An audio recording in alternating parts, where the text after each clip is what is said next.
Hey guys, so it's that time once again to talk about what horror movies. Well, I do have one movie that's actually not really a horror movie to show, but so yeah, what I watched this over this past week. So this is the 8th through the 15th of October. So week number 2. So we're already halfway through October. Oh boy. Yeah, I know. So, I mean, part of me is like, cool, now we're finally getting towards the end of October and stuff like that. But then a part of me is like, I don't want to go by that quickly, but, it is what it is. Well, guys, that's it. So, um, this week was back to being a normal work week for me. So, didn't have a lot of free days as I did the week prior. Um, so I was able to get in when I could. So yeah. So to start off with, I did watch the first two Nightmare on Elm Street movies, great classic films from the 80s. Freddy Krueger, so awesome.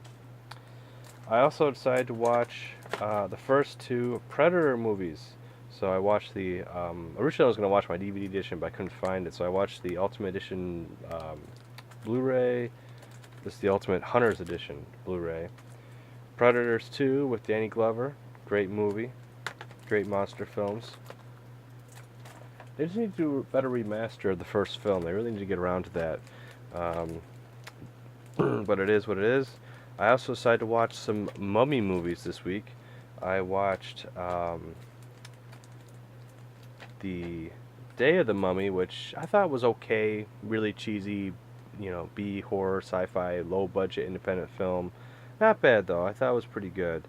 Um, However, the following movie I thought was absolute garbage, but at the same time, I gave it for what it was, and I didn't pay a lot for it. And that is The Mummy's Resurrection. I think both of these came out right around the same time.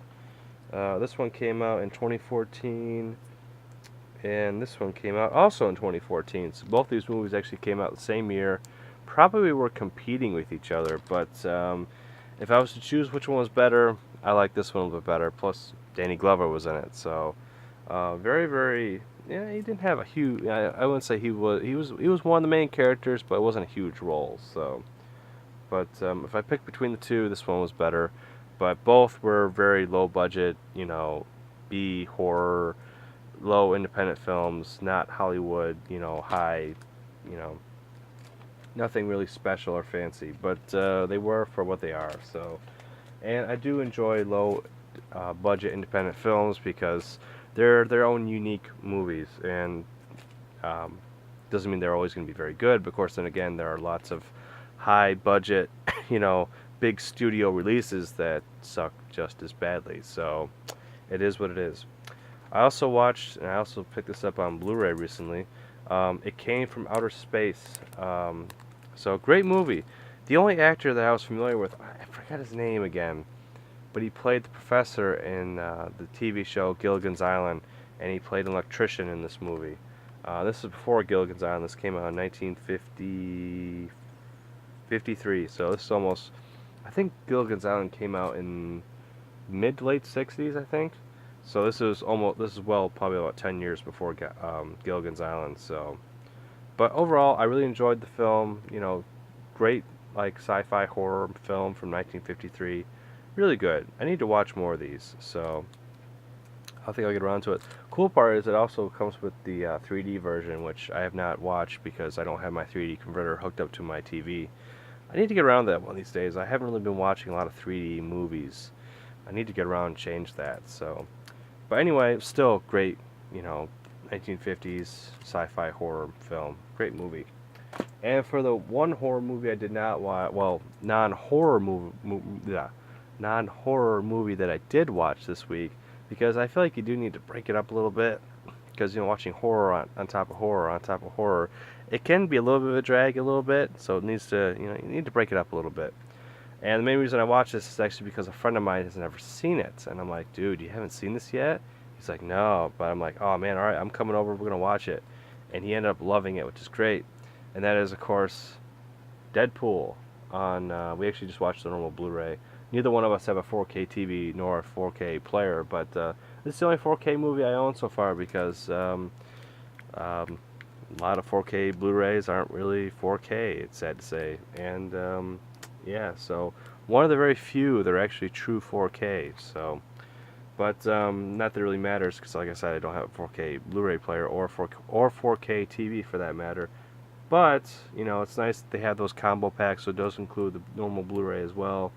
And yeah, I definitely having the combo packs do help because if you want to plan an upgrade later on, but you're not quite ready to upgrade yet, at least you can watch what you want, and then later on you can just watch the better version. So, but fantastic movie. Saw it in theaters, absolutely loved it, and I'm happy to watch it again. So it was cool.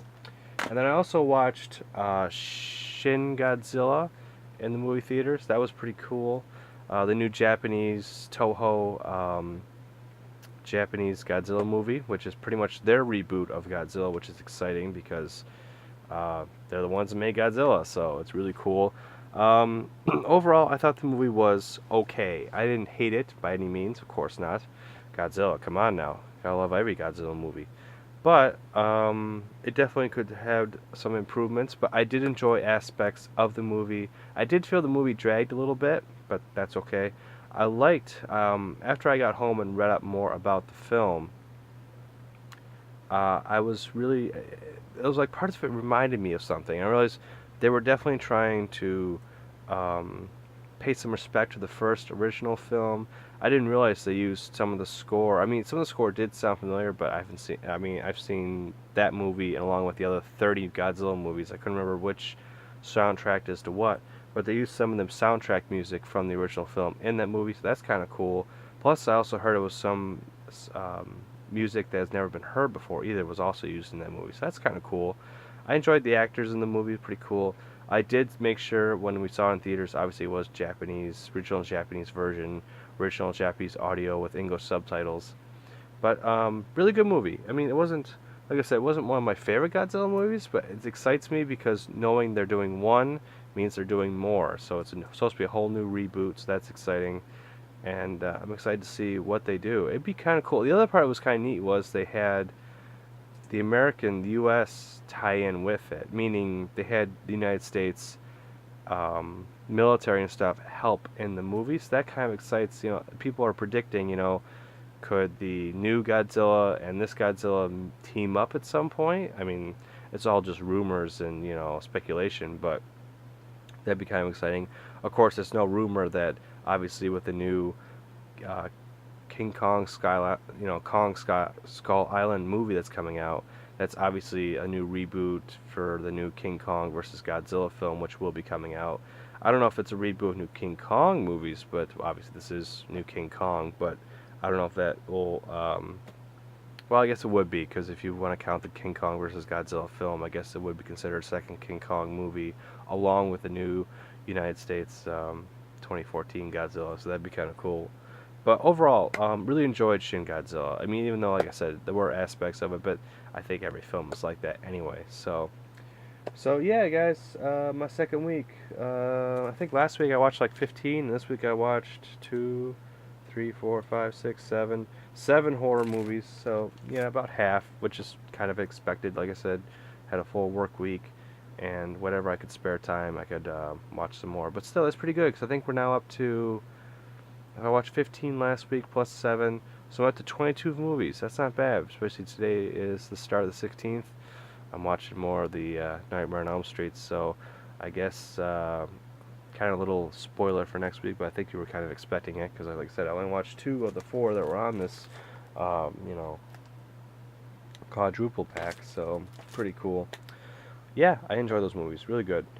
So guys, until next week, I hope you guys enjoyed this little update, and yeah, so what horror movies I'm watching for next week. I have some ideas of what I plan to watch over the next 7 days.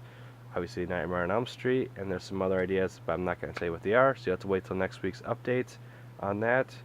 And then, of course, like I said, once this month is over, I'll go back to my normal once a month update of what I watch, but doing a little special for Halloween because watching horror movies, like I said, it's the only time of year I do it, so I'll end up watching a lot, and it's a lot to do at the end of the month, so breaking it up.